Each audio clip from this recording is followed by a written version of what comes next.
Today, we're going to speak about variation and amendment. So, variation is fundamentally changes to the scope of work. And remember, employer, he provides many works to you.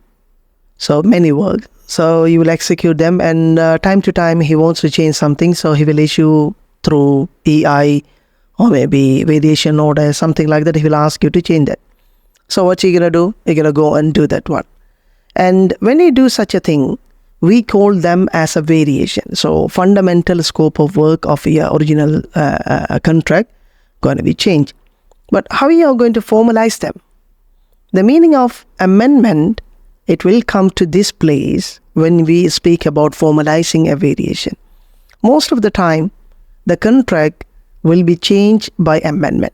The originally agreed terms and condition will be changed by amendment. Amendments mean simply changing the originally agreed contractual terms and condition, right? So variation means change the scope of work. Remember, amendment can be take place for many things. Of course, the employer issued engineer instruction, you change the work or you change the scope of work.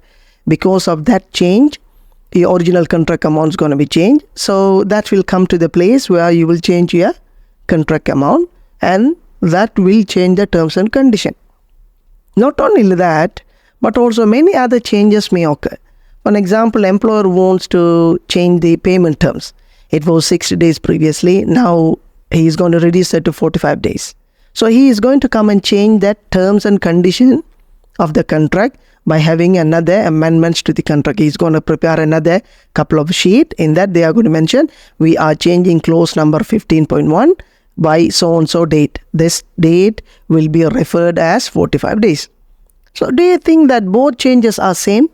One, the employer asks you to change the scope of work. You did, you executed.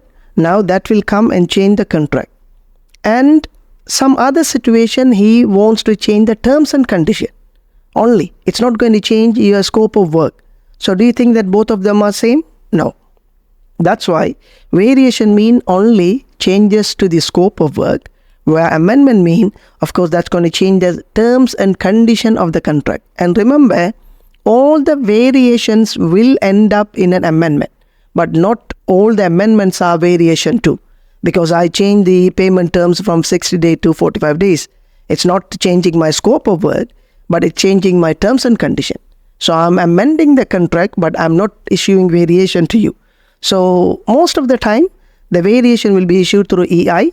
And in the EI, both parties will sign. The employer and the contractor will sign, and they will mention that this EI finalized amount of 100 million or 2 million or 5 million will be a change to the contract. Once they sign that, that will be considered as an amendment to the contract. Okay. So remember, variation means changes to the scope of work, where amendment means changes to the terms and condition.